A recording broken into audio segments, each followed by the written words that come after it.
All right, guys, we are back. Transfer Talk, episode 35 with your boy Dom. Consistency is key. I know I took a little break last couple of days, but I did drop the episode yesterday. So, guys, check that out. Drop a like. Don't forget to like today's video as well. Let's get the video to at least 50 likes, guys. But the goal is really 100, but bare minimum 50. Smash up the thumbs up button, though. So let's get into it. I don't have a whole lot of time picking up my son from school right now. Probably gets out in about 15 to 20 minutes. So let's get the thing going. Don't really have a whole lot to talk about, but we got some big ones, you know, some important ones to talk about. So 22-year-old Frenchman Adil Auchiche have left Sunderland to Aberdeen on loan. Douglas Luiz is expected to leave Juventus this summer with multiple Premier League clubs interested in the former Manchester City and Aston Villa midfielder. So sometimes, right, you make a move. Like for him, he was doing really well at Aston Villa. You make a move to supposedly green pastures over at Juventus, and then you're not getting any game time, and it stunts your development. So what if Douglas Luiz stayed at Aston Villa? He would have been playing, and he would have been one of the best players in the Aston Villa team right now. Or maybe he would have moved on to another Premier League team. So let's see where he ends up. Could it be Tottenham? Maybe West Ham United? Who knows, man? Let's keep an eye on that one. So Romario Collins from Sheffield Wednesday to Manchester City under 15. And the reason why I include these because these are players that we're going to hear about 4 or 5 years from now or even sooner, you know. So let's keep an eye on the youngster Romario Collins, signed up by City Academy. Rasmus Højlund, the Manchester United, what is City? Manchester United striker intends to stay at Man United this summer and fight for his place. Inter Milan are interested in the former Atalanta striker, because he's proven in the Italian league already, but has not enjoyed his spell at Manchester United so far, plagued by injuries and poor form. So let's see if Rasmus Højlund could regain the form that he was in before he joined Atalanta a few seasons ago, and he could definitely justify the price tag that United paid for him. Ramon Sosa from Nottingham Forest to Palmeiras, deal almost done for $14 million. That's what it was quoted in, so I'm using dollars. Bryan Mbeumo still in talks with Man United. He's agreed personal terms with United, but the club still negotiating on the structure of the payments. It says that according to sources, Man United wants to pay that 65, let's say about let's call it 65 million pounds. They want to pay it in increments. They want to pay 10 here, 15 there, 10 here, 20 there, 15 there. And Brentford are like, hell no, we don't want that. Give us a nice chunk here and a nice chunk here, and let's call it a day. Why would we want to get rid of a player for chunks? You see what I mean? That's going to benefit you. That's not going to benefit Brentford. That's going to benefit United. So they're just trying to work out the structure of the deal, and it's been said that that's the way United do a lot of their deals. So, you know, go figure, man. Let's keep an eye on the Bryan Mbeumo situation. That one has been going on for a while now. I mean, weeks. So, will he end up joining United? I think he will, but they gotta, you know, come to middle ground. So, Ola Aina has signed a new long-term contract at Nottingham Forest, valid until 2028. Leslie Okuchukwu, Chelsea are looking to sell the midfielder.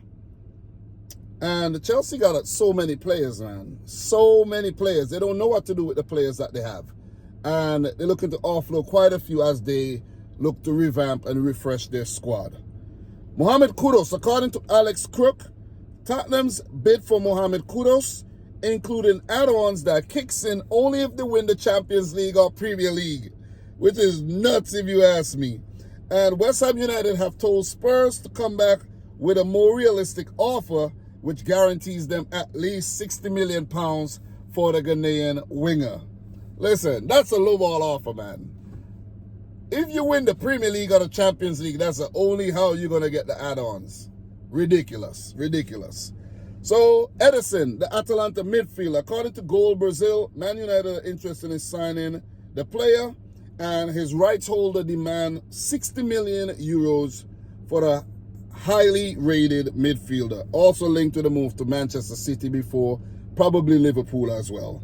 So, Borna Sosa, deal from Ajax to Crystal Palace almost done for €4 million package.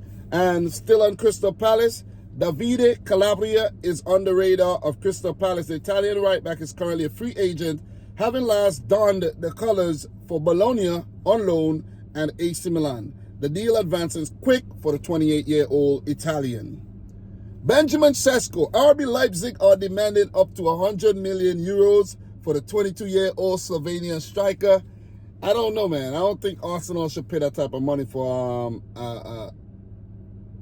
unproven striker in the league. Like, if you want to pay that type of money, pay that for like a Isaac, you know, players that have proven themselves in the Premier League, not Sesko. So let's keep an eye on that one, man. That one has been in the rumor mill for some time and it's not materializing. This one is a big one. This one is a big one. We're going to land the plane on these last two guys. But according to Build Plus, Luis Diaz wants to join Bayern Munich. And according to Christian Falk, Luis Diaz just told Bayern he wants a move to the Bundesliga. But other sources claim, according to Fabrizio Romano, that Barca's plans have not changed. The intention is to try to make an approach for the player soon. Diaz is keen on the move. He's the main target as winger after Nico Williams did not join Barcelona and went on to sign a mammoth 9-year contract extension at Athletic Bilbao, which is crazy. And he said that negotiations are expected to be difficult since Liverpool already rejected offers from both Bayern Munich and Barcelona for Luis Diaz. So it's saying that Luis Diaz want to leave. It's saying that Liverpool don't want to sell. It's just so many conflicting, reports, man. Which is it going to be? Guys, if the player wants to leave, clubs are coming in for him. Eventually, I think the club should let him go. Don't hold a player hostage. Player's not going to be happy. He's not going to be as productive as he should be. So let's keep an eye on the Luis Diaz situation. And last but not least, Victor Gyokeres. The player have accepted to give up $2 million from his salary in order to facilitate negotiations between Arsenal and Sporting. Sporting insists on higher fee than what Arsenal offered. Personal terms agree on a 5-year contract for Gyokeres, but the clubs, they got to figure out the whole structure of the deal, and Arsenal got to pay Sporting what they think they deserve for the highly rated, very prolific striker. So that's all I have for today, guys. Make sure you smash the thumbs up button. Subscribe if you're new. Like the video if you haven't yet done so. It'll be big if Arsenal could definitely sign Gyokeres. And, Liverpool fans, let me know how you feel about the Luis Diaz situation. The Gakpo thing have cooled down a bit, And with the passing of Diego Jota, Liverpool are definitely going to be reluctant to let go their wingers, but they are definitely going to be in the transfer market for a replacement for Jota. R.I.P. Diego Jota, jersey retired number 20, but he has to be replaced in the squad. It's sad, but, it's business as usual. But guys, thanks a lot for watching. Until next time, peace out. Rich Squad. Talk to you soon, man. Short and sweet. See you tomorrow, episode 36.